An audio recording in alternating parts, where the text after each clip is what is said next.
burning the cape, the revolutionary act of putting yourself first. The first time I heard LeAnne Dolce speak about the superwoman cape, I felt something electric move through the room, a collective exhale, a silent recognition. That invisible weighted garment so many women, particularly Black women, wear daily without ever consciously putting it on. LeAnne Dolce isn't just a thought leader or wellness advocate. She's a revolutionary disguised as a coach, systematically dismantling the very structures that have convinced generations of women their worth is measured by their capacity to endure. Her work has literally saved lives, transformed organizations, and begun healing generational wounds that society would rather ignore. She speaks truth that makes the comfortable uncomfortable and gives the exhausted permission to finally breathe. When I interviewed LeAnne, she said something that stopped me cold. Your exhaustion is not a badge of honor, it's a warning signal. Think about that for a moment. Really let it sink in. We live in a culture that glorifies the grind, celebrates the hustle, and romanticizes running on empty. We post our late night work sessions like trophies. We brag about functioning on 4 hours of sleep. We wear our exhaustion like medals of honor. But what if we've been reading the signals all wrong? What if that migraine that keeps you in bed for days, that racing heart at 3 a.m. when everyone else is sleeping, that inability to focus on your child's story because your mind is calculating tomorrow's to-do list, that short fuse with your loved ones. What if these aren't just inconvenient glitches in your superhuman programming? What if they are desperate SOS signals from a body and mind that can no longer sustain the weight of that cape? LeAnne's research has revealed a disturbing pattern, particularly among Black women. The statistics aren't just sobering, they're alarming. Higher rates of hypertension, increased heart disease, depression that goes undiagnosed and untreated for years, sometimes decades. These aren't random health disparities. They are the physical manifestations of what happens when strength becomes synonymous with self sacrifice. Consider Monique, a 42-year-old executive at a Fortune 500 company. As the only Black woman at her leadership level, she felt an immense responsibility to excel, to represent, to never show weakness. This pressure, combined with family responsibilities, manifested in debilitating migraines that frequently sent her to the emergency room. I was the fixer, she told LeAnne, at work, at home, in my community. I genuinely believed I was indispensable. The thought of saying no felt like failure. Does that resonate with anyone here? This belief that everyone else's needs must come before your own, that rest is a luxury you haven't earned, that vulnerability equals weakness. Monique's turning point came with one small act of rebellion, saying no to after hours work requests, just one boundary, one little win. And guess what? The world didn't collapse. Her team didn't fail. Instead, something unexpected happened. Her migraines reduced by 60% in just 3 months. She found energy to launch a passion project she'd been dreaming about for years. And most surprisingly, her boundary setting rippled through her organization, empowering others to work more sustainably.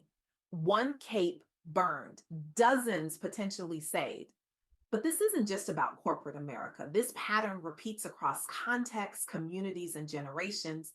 Take Denise, a nonprofit director whose identity was so wrapped up in service to her organization, her church, her family, that she had nothing left for herself.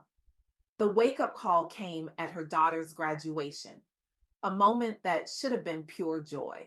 Instead, she felt emotionally hollow, physically present, but spiritually depleted.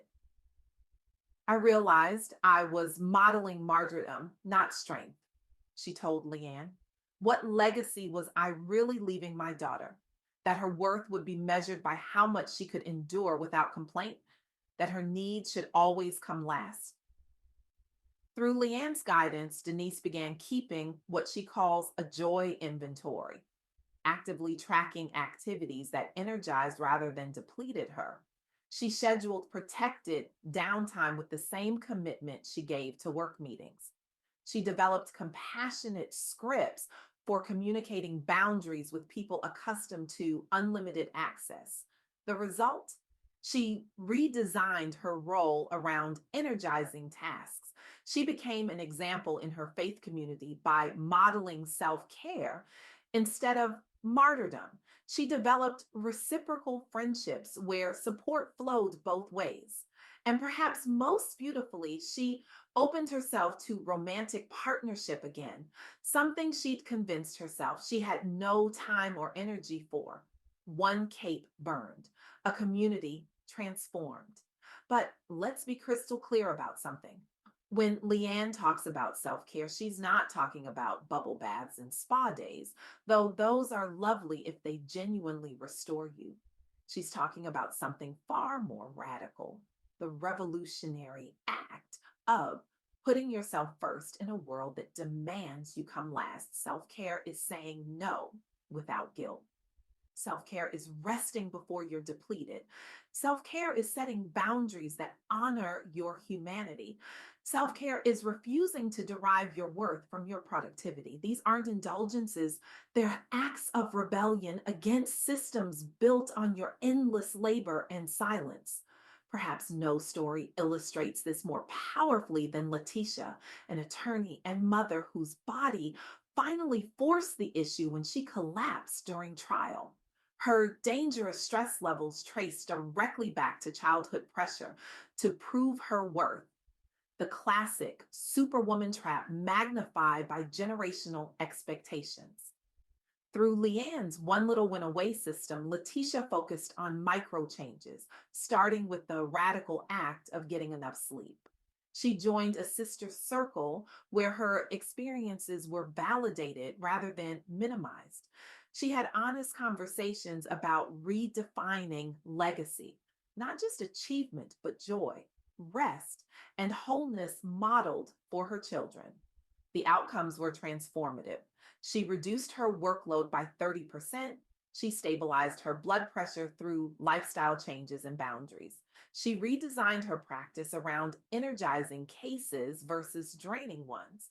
Most importantly, she stopped proving her worth through exhaustion and started living it through alignment between her values, actions, and self respect. One cape burned, a legacy reimagined. Now I can almost hear the objections forming. But I have real responsibilities. Motus, people depend on me. I can't just walk away from my obligations. LeAnne addresses this directly. No, it's not about abandoning responsibility. It's about sustainable service. It's about recognizing that you cannot pour from an empty cup, not for long anyway. And when you try, what you end up giving others is your depletion, your resentment, your half presence. The truth is, when you shed the superwoman cape, not just for yourself, but as an example, you challenge generational cycles of martyrdom and burnout. You model for others that thriving is possible when joy becomes non negotiable. So, what now? What does LeAnne suggest we do differently starting today? First, stop waiting until you're running on fumes before tending to your own needs. Choose one small act today, a single no, where you've always said yes out of obligation to honor yourself first. Second, schedule protected time this week strictly for your restoration, even if it means letting something drop or asking someone else to step up. Finally, challenge yourself with this question: what would happen if I stopped being everyone's safety net? What could I build for myself, for my legacy, with all that reclaimed energy? Let this be day one. The day you burn the superwoman cape so something truer can rise from its ashes. Because here's what LeAnne wants you to know, what Monique and Denise and Letitia discovered. On the other side of that burning cape isn't failure or selfishness. It's sustainable power, it's authentic presence, it's the ability to give from abundance rather than scarcity. I want you to imagine something with me. Imagine a world where women, especially those who've been conditioned to sacrifice themselves, wake up and decide that today their joy matters, their rest matters, their dreams matter, not someday, not when everyone else is taken care of, today. Imagine the innovations that would emerge if brilliant minds weren't constantly exhausted.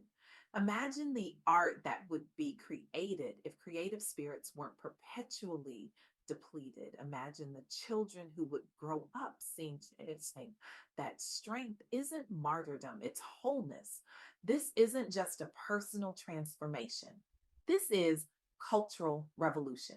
So I stand before you today with a challenge that might feel impossible. Burn your cape, not tomorrow, not when you've checked everything off your list.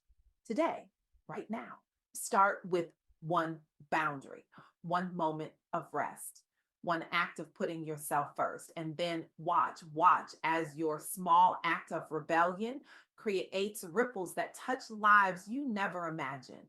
The world doesn't need more exhausted heroes. It needs whole, joyful humans who know their worth isn't measured by their capacity to endure pain, but by their courage to choose joy, even when everything around them says they don't deserve it.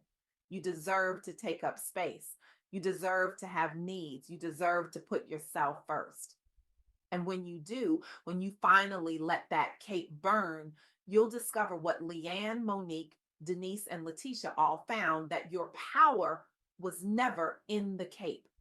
It was in you all along, waiting for the moment when you would finally gloriously choose yourself.